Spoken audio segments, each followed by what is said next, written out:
Gente querida, eu quero ler para nós aqui, no profeta Isaías, no capítulo 32, do verso 12 em diante, e no contexto, o que se vem dizendo é acerca das mulheres que viviam despreocupadamente e que tinham na sua confiança e estabilidade de status econômico, social, religioso, familiar, a sua própria certeza de segurança.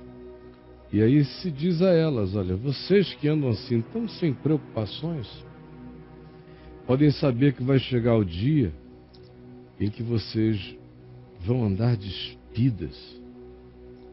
Vocês não terão o tempo suficiente para gastarem com as despreocupações de vocês. E aí é nesse contexto que se diz a partir do verso 12. Baterão no peito por causa dos campos aprazíveis e por causa das vinhas frutíferas. Ou seja, por já não terem mais aquilo que antes estava ali, que não era nem visto, nem percebido quando se tinha. Porque se andava com a mente tão confiante, tão despreocupada, tudo foi ficando tão blasé, tudo vai se tornando a serviço da nossa estabilidade. Quanto mais estável for a caminhada, mais anestesiadamente se vai andando muitas vezes sem enxergar o que se tem. Até que chegue o dia em que se tem que andar nu. As coisas nos são tiradas. E aí se bate no peito pelo que se tinha e não se valorizava. Sobre a terra do meu povo virão espinheiros e abrolhos. Sim, nesse dia vocês vão experimentar a ladeira da gameleira. Vão ter que andar contra a ré. Vão ter que também viver com a atenção dos que limpam o chão aonde semeiam. Porque se antes a vida de vocês estava assim, tanto tempo, tão estável, tão tranquila, agora vocês vão ter que trabalhar dia a dia, arrancando espinhos todo dia, lidando com os abrolhos, lidando com aquilo que machuca, que brota da terra, que brota da natureza, que brota da alma, que brota do comportamento, que brota à volta de vocês como espinheiro.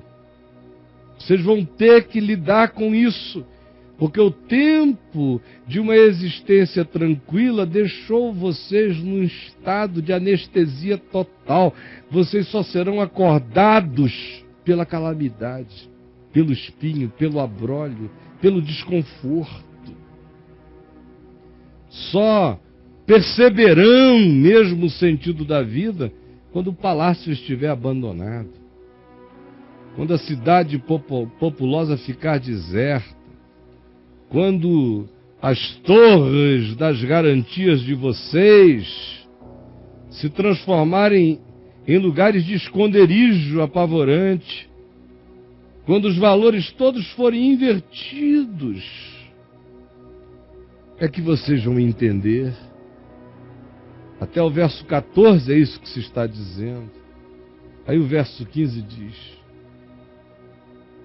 isso acontece para que vocês saiam desse estado de dormência e de indiferença e cheguem nesse ponto existencial de quebrantamento, de vigilância, de percepção, quando o espírito blasé dá lugar ao espírito avidamente grato. Isso só acontece quando o espírito lá do alto é derramado sobre nós. Sim, até que se derrame sobre nós o espírito lá do alto. Aí a mente, o coração, a vida, os nossos sentidos ganham outra interpretação das coisas. Então o deserto Quando o espírito lá do alto vem, olha a inversão. Antes, o que se está dizendo é, se tinha tudo e não se enxergava nada. They took it for granted.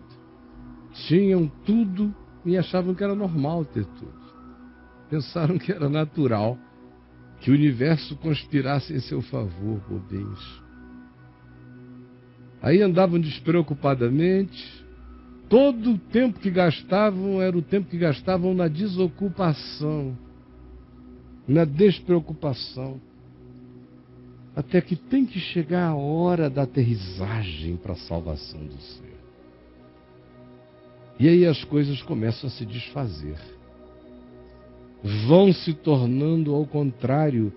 E estranhamente é nesse desfazer das nossas seguranças que a gente chega naquele ponto ideal para que o Espírito sobre nós se derrame. Como disse o profeta Joel, no capítulo 2, no verso 28 da sua profecia. Eis que naquele dia derramarei do meu Espírito, nos últimos dias, derramarei do meu Espírito sobre toda a carne. E os vossos velhos sonharão, os vossos jovens profetizarão os vossos servos e servas. Naquele dia eu derramarei do meu Espírito até sobre os meus servos e sobre as minhas servas, diz o Senhor. E aí ele descreve o contexto no qual esse grande derramar do Espírito acontece. É um contexto de lua vermelha como sangue no céu, de calamidade, fogo, fume, enxofre, angústia, guerra, calamidade na terra, e o Espírito se derramando sobre toda a carne. Frequentemente a gente aprende que as nossas seguranças totais trabalham contra o derramar a presença e a manutenção do Espírito da vida em nós, porque com uma facilidade enorme a gente se torna dessensibilizado, blasé e acostumado à bondade de Deus.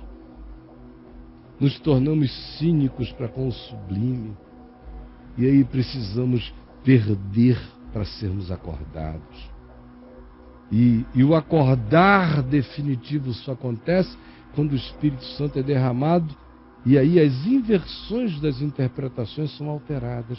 Antes o cara estava vivendo num pomar e tratava o pomar como se fosse um deserto. Agora ele está vivendo num deserto, mas o deserto para ele se torna num pomar.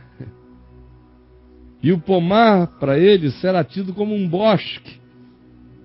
Antes ele tinha tanto que ele não via nada, agora ele não tem nada, por isso ele começa a enxergar e a valorizar tudo, e tudo começa a ganhar sentidos extremos. O deserto é um pomar, o pomar é um bosque.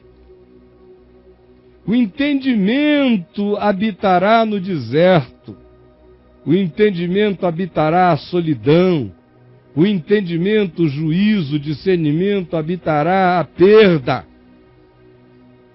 E a justiça de Deus vai morar nesse pomar que pode até ser num deserto. Porque esse pomar vai acontecer num ambiente subjetivo. O ambiente objetivo é o deserto, o pomar é o subjetivo. Portanto, o que se está dizendo é: a justiça vai morar no pomar do coração, que assim ganhe essa atitude. O efeito da justiça será a paz. Sempre. Onde há justiça, reina a paz. Onde não há justiça, não pode haver paz. Nunca haverá paz na injustiça. Entendam isso definitivamente. Miséria de um lado e riqueza do outro não produz paz. Uma sociedade como a nossa nunca terá paz. Podem mudar os governos. Se as ações não forem radicais na direção da justiça, não haverá paz, jamais. E o fruto da justiça, repouso e segurança para sempre, quando a gente realiza e vive em justiça. Justiça em casa, na família, no trabalho, nos negócios, a gente vai impondo o regime da paz. E o fruto dessa justiça é repouso e segurança. As pessoas de fato descansam em segurança, mas sem orgulho, sem ufania, e sem ingratidão, como acontece na ostentação das demasias. O meu povo, ganhando essa consciência, desvestido da patetice e ganhando o discernimento do sentido da vida, que muitas vezes só vem quando a gente é desvestido das nossas seguranças. O meu povo, entendendo isso, habitará em moradas de paz, em moradas bem seguras, preste atenção nisso, e em lugares quietos e tranquilos, ainda que, olha só, brother, o meu povo habitará em moradas de paz, em moradas bem seguras e em lugares quietos e tranquilos. A gente diz, bom, o paraíso veio para a terra. Não. Ainda que haja saraivada, caia o bosque e seja a cidade inteiramente abatida. O que você está falando aqui, senão da paz que excede a todo entendimento?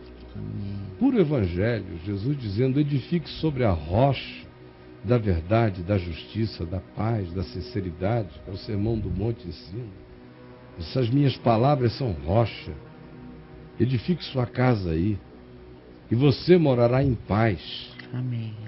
E paz não é uma coisa que acontece na rua. Antes de acontecer na rua, ela tem que acontecer no coração. Você habitará em moradas seguras. Moradas seguras não são cercas eletrificadas em volta da gente.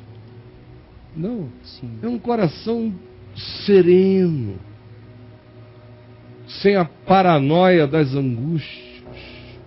Isso aqui é uma morada segura. Em lugares quietos e tranquilos. Que a minha mente, meu interior, em pacificação, ainda que à minha volta, como Jesus disse, venham as tempestades, as saraivadas, a minha casa não vai cair, porque foi erguida sobre a rocha. Ainda que haja saraivada, ainda que caia o bosque e seja a cidade inteiramente abatida, o meu povo habitará em paz, habitará em moradas seguras, em lugares quietos e tranquilos. Porque Ele está estabelecendo o reino dele no meu e no seu coração, não nas exterioridades da urbe. Que chegue na urbe, porque os corações estejam pacificados, acontecerá. Mas por imposições externas pode encher a cidade de polícia. Enquanto a justiça não reinar, a paz não existirá, a violência dominará. Bem-aventurados, no entanto, vós, os que semeais junto a todas as águas. Sejam felizes vocês que escolhem os melhores lugares, as melhores relações, os melhores encontros, as melhores almas, as melhores pessoas, os melhores vínculos, para semearem ali, para botarem ali as sementes de vocês. Sejam felizes vocês que não fazem as escolhas da guerra, as sociedades da morte, as vizinhanças da maldade escolhidas. Não. Bem-aventurado aquele que, tendo o poder da escolha, escolhe semear junto a todas as águas limpas. Felizes vocês que dão liberdade ao pé do boi e do jumento. Vocês que não seguram o outro, que não oprimem, sejam felizes. Felizes vocês que deixam o outro ir e vir. Felizes vocês que não o impedem.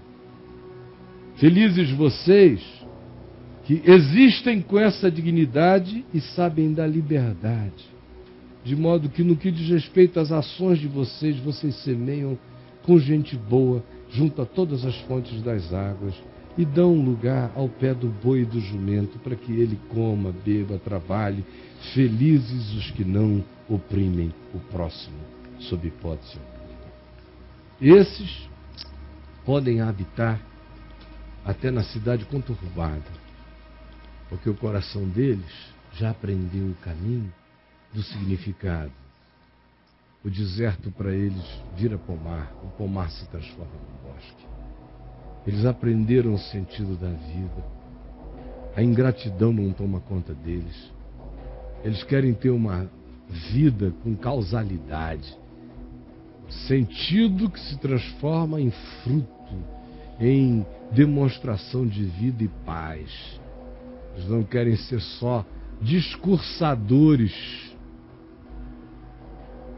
polêmicos, dizendo não concordo com isso, nem com aquilo.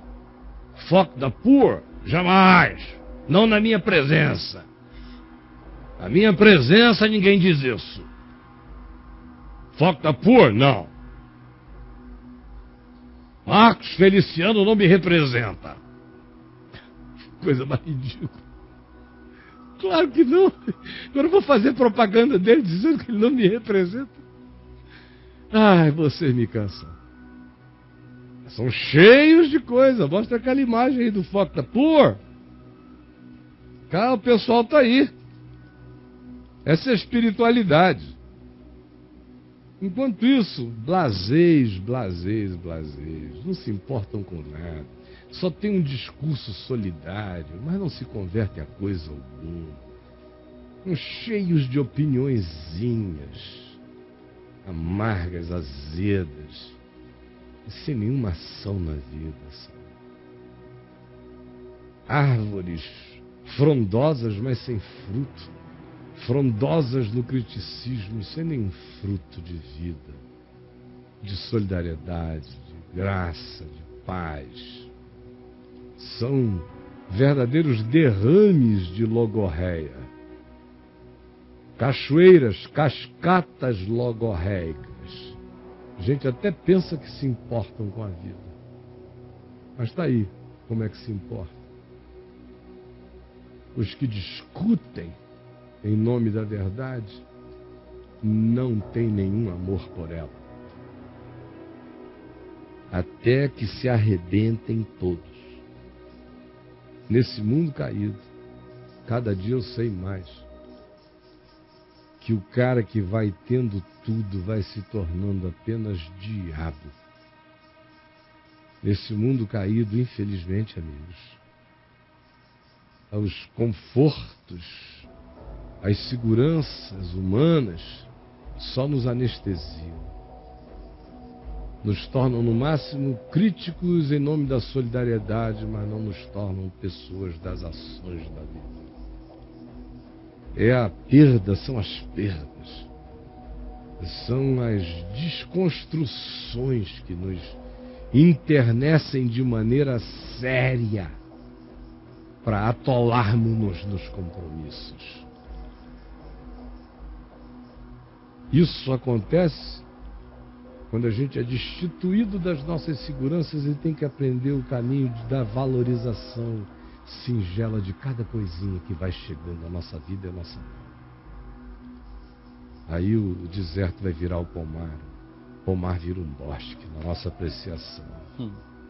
As coisas vão ganhando outros significados e a gente vai aprendendo a viver. Vai aprendendo a fazer o que é óbvio. Vai se tornando herege do óbvio. Vai semear junto a todas as águas boas. E vai dar liberdade ao pé do boi e do jumento para que trabalhem, produzam, não atrapalha quem está fazendo as coisas. Do nosso lado, a gente semeia no melhor lugar, e de outro lado a gente dá liberdade a quem está fazendo. O boi ao jumento, deixa ele fazer. Se ele não é contra mim, ele já é por mim. Deixa ele ir. Agora só boas e lindas cacetadas nos ensinam isso. Jesus, que ainda dê tempo para a gente aprender, porque a maioria de nós parece que não aprende nunca, ouve, nunca chega ao conhecimento da verdade, não internaliza a voz da simplicidade absoluta do Evangelho. O Espírito Santo arrebenta as nossas estruturas de engano e traz-nos quebrantados à consciência de quem somos e à chance de nos convertermos recebendo nós o derramamento do Espírito lá do alto. Que pegue o que sobrou da nossa vida, quebrada pela nossa própria estupidez, e refaça em graça para o louvor da tua glória. É o que eu te imploro por mim e pelos meus irmãos, em nome de Jesus. Amém.